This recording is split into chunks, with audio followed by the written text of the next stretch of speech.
My thoughts about selfless service are that it means just fitting into the needs of the community and whatever they may be, not being too concerned about what form it might take, and being ever ready to just serve in any capacity. The thing that stands out from you from this material that we're using is the one of selfless service.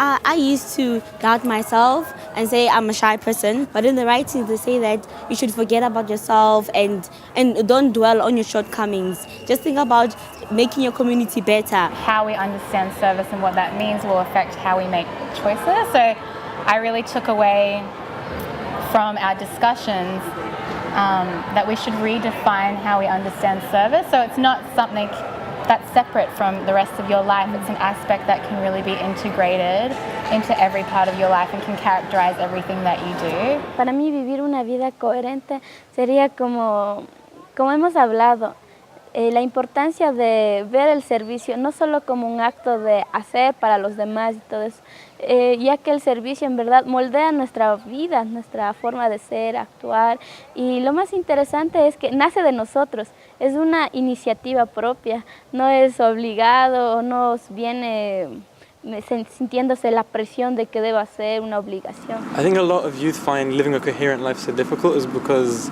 they tend to compartmentalize their lives into, for example, I'm going to spend 25% service, 25% study, and then my social life, my family life, somehow I'll get it in.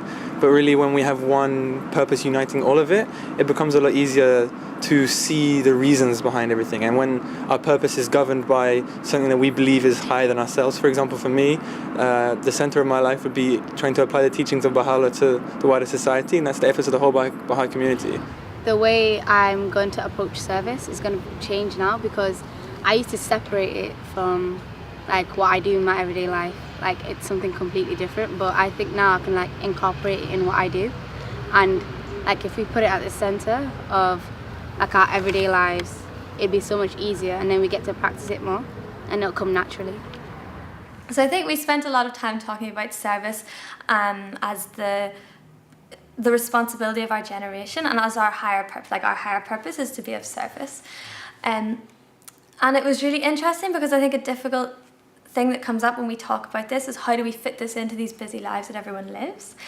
And then it's really interesting to look at this idea and this concept of coherence, because then we start to understand that it's not something we need to squeeze into the life that exists. It's something that needs to underlie our entire existence that is already there. So like a vein running through all the things that we're already involved in. Before the youth conference, I feel a bit nervous about should I go study, working, or service together. But after youth conference, I feel that we can complement together working, study, and service. And we've learned that we need to be coherent in our everyday life, not separating service from work or study or family life. It's not a one-way track. It's not service here, school here, or in my case, motherhood and activities and things that are related to my family life. It's everything is one. I would say it has really had an impact on my life, because at first I was not able to differentiate or make good choices between maybe going to school and saving. But now I'm able to understand that school and service would go together. Il concetto del servizio quante volte veniva ripreso nei vari aspetti della nostra vita, praticamente è un atteggiamento, un modo di fare e di essere che condiziona tutte le nostre scelte, le più piccole e le più grandi, e lo ritroviamo praticamente sempre, è sempre con noi. È veramente la chiave per il successo, per cambiare questo mondo in un posto migliore.